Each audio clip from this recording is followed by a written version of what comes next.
Imagine you own a lemonade stand. You've got the best lemons, the coldest ice, and a line of thirsty neighborhood kids. You want to use your profits to buy better cups, and maybe give a raise to your little brother, who's been squeezing lemons until his hands cramp. But then, two of your early investors show up. They don't care about the kid's thirst or your brother's cramps. They want their cut. And if you don't give it to them, they'll sue you. Welcome to the world of shareholder primacy.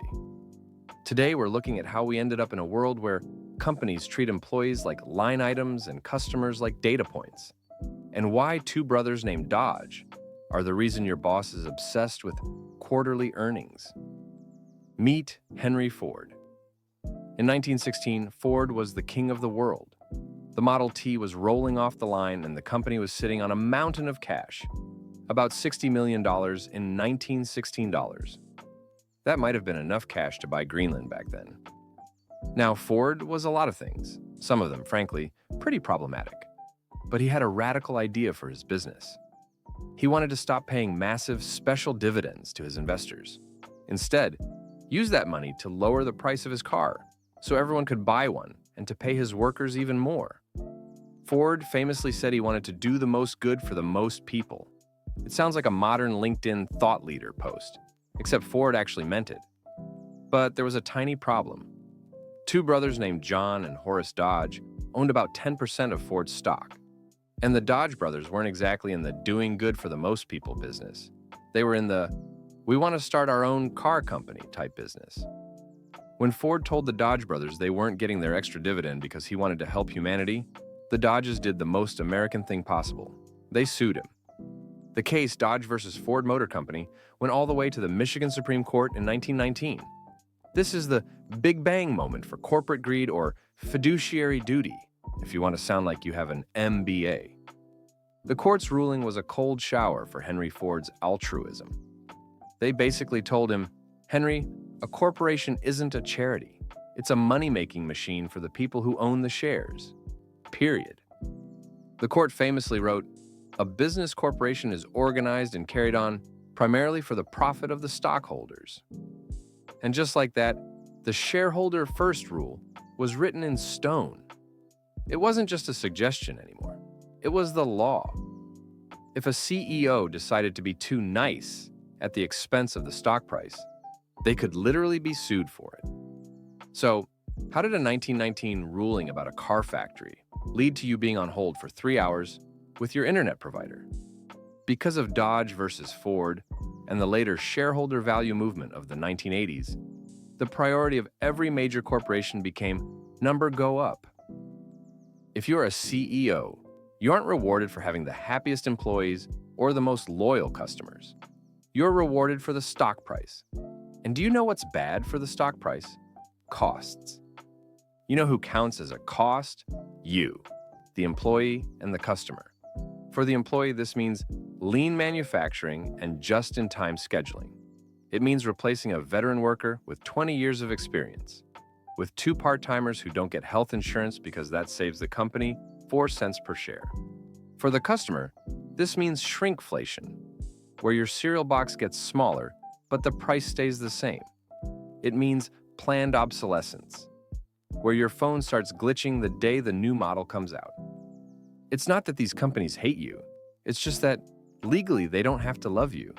They just have to keep you from leaving while they extract as much value as possible to hand over to the people holding the stock certificates. We've all seen the posters in the break room. Our employees are our greatest asset. It's a beautiful sentiment. It's also a total lie. In accounting, an asset is something like a factory or a fleet of trucks. Employees are expenses. When a company is under pressure to hit their quarterly targets, they don't sell the factory. They cut the expenses. This is why a company can report record profits on Tuesday and announce 10,000 layoffs on Wednesday. To the shareholders, those 10,000 people weren't assets. They were a drag on earnings. And the irony? Henry Ford actually predicted this. He argued that if you pay workers well, they can afford to buy your products. If you treat them well, they work harder. But the Dodge brothers' victory ensured that long-term stability would always win over short-term gains. Now, before we all fall into a pit of existential despair, there's a tiny glimmer of light.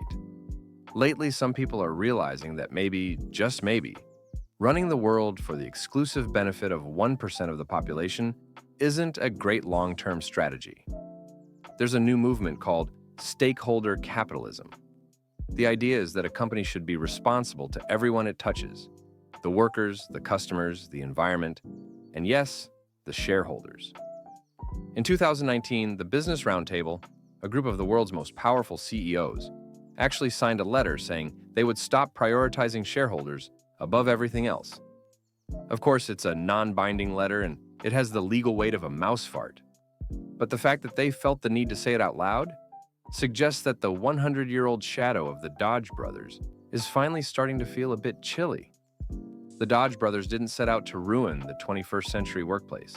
They just wanted their money. But their pursuit of that money created a legal North Star that has guided every corporate ship for a century. So, the next time you're frustrated by a shrinkflated bag of chips, or you're wondering why your company is cutting the coffee budget, despite making billions in profit, remember John and Horace. They won the battle in 1919, and we've been living in their world ever since. If you've ever felt like a resource instead of a human at work, or if you've noticed your favorite products getting worse while the CEO buys a third yacht, congratulations, you're paying attention. If you've made it this far, I want to hear from you.